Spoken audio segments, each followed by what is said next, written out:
Now here's the tricky thing with Lightroom. Unlike Photoshop, where you can add multiple tone curves, as many as you want, hundreds, thousands, I don't know what the cap is, so many tone curves. Lightroom, you're given one. Or so you think.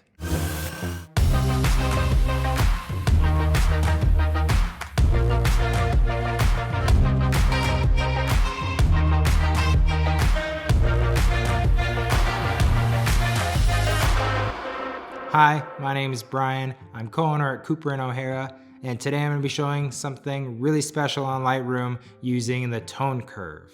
This is going to be a relatively quick principle or technique to learn. I'm also providing a free tone curve preset today, which will get you going that much faster towards better results. However, calling it a trick or a tip or a hack even, I feel is really not doing justice to how significant this is. This is something that we use in practically every photo that we edit, and it's going to take your toning to the next level. Portraits, landscape, wedding, fine art, doesn't matter. This technique applies to you, and let's stop talking and dive into Lightroom so we can learn it and get you going. So like I said, this episode is all about the tone curve, but just to provide context, first I'm gonna show you, I have prepped this image by making some adjustments in the basics panel. The highlights and whites I've brought down, and the shadows and blacks I brought up, thereby making this have as much dynamic range as possible to start. Next, hopping down to the tone curve panel and popping it open. For people who don't know what this is about, the line that you see there, if you move it up or down, it's going to be brightening or darkening that part in the image, representing all the way to the far left, black, gradually moving up to white. So what's typical is applying an S curve. You're thereby separating those shadows and those highlights further, and it also has a nice taper off towards the extremes of black and white, and that way you're getting a good result in your contrast. So jumping back again to the actual tone curve that I had in there to start, you can see that it doesn't look anything like that. It doesn't have an S curve, it has just a little bit of a bump, some minor adjustments here. But if I hit that toggle and switch it off, you could see, wow, there's a ton of contrast. So what is going on here exactly? Now here's the tricky thing with Lightroom. Unlike Photoshop, where you can add multiple tone curves, as many as you want, hundreds, thousands, I don't know what the cap is, so many tone curves. Lightroom, you're given one. Or so you think. If you go down to this RGB little drop-down menu, hit that, you'll see red, green, blue channels. And if you go into any of those and you start adjusting them, you'll see some really funky things start to happen. You're basically introducing changes to only that color as part of the pixel information. So if you increase red in any spot, you're going to make it more red. If you lower the red, you're going to make it the opposite, which is cyan. But here's the thing, if you add an S curve to each of those individual channels, really dialing it in and getting it to almost the same exact spot, what you're going to get is not that weird color toning, tinting, but just really good contrast. You'll then be freed up to use the RGB combined channel for any fine-tune adjustments. So you can see maybe if you want to add a little bit of fade to the shadow and change your look a little bit, or maybe conversely add a little bit of fade to the highlights, making it look a little bit more filmic or cinematic, you can do that. If you want to maybe add a little bit more pop to your highlights or maybe the skin tone area, you can do that in a specific area. If you want to add separation to your shadows in this lower end, you can do that here. So this is allowing you to look at your specific image and just make these little tweaks. And if you don't think that this RGB red, green, blue combined method thing is producing better color and contrast results, then watch this.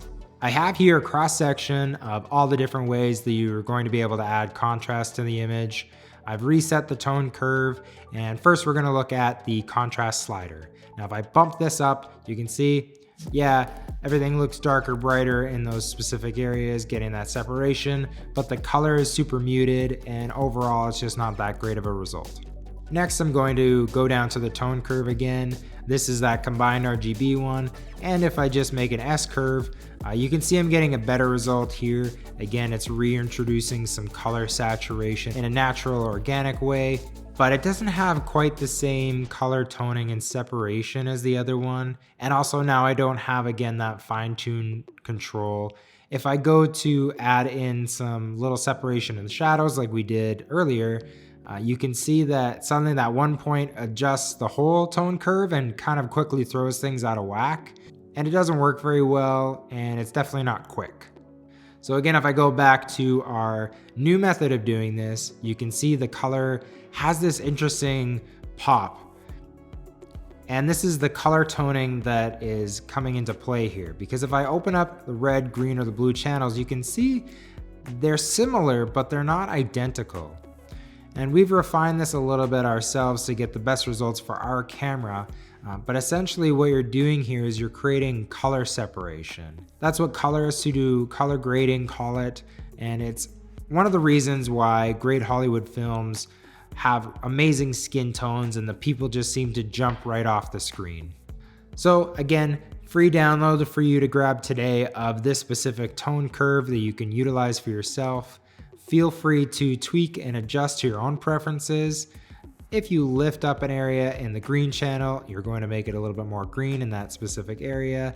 And if you lower it, conversely, in the green channel, that's going to give you magenta. So just know your color opposites.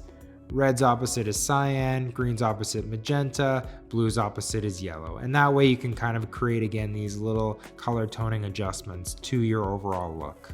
So feel free to play with it, but honestly, the one that we've provided here in the free download, if you check out the link below, is pretty dialed in, at least for our camera, and provides nice, pleasing, natural colors without overdoing it. Well, that's the end of our tutorial today. I hope your mind was blown and you're really excited to go and re-edit some photos and make some amazing images. If you have any questions, please don't hesitate to hit up that comment section and we'll do our best to answer anything there. Stay tuned for more advanced Lightroom tutorials. We're going to be making our way through all of our tried and true best methods that we've built up over years of experimenting and doing this, trying to learn as much as we can about color theory and taking principles that we learned from film color grading as well and apply it to photo editing. So subscribe if that's something that sounds interesting to you. Thanks again for watching, and until next time, take care.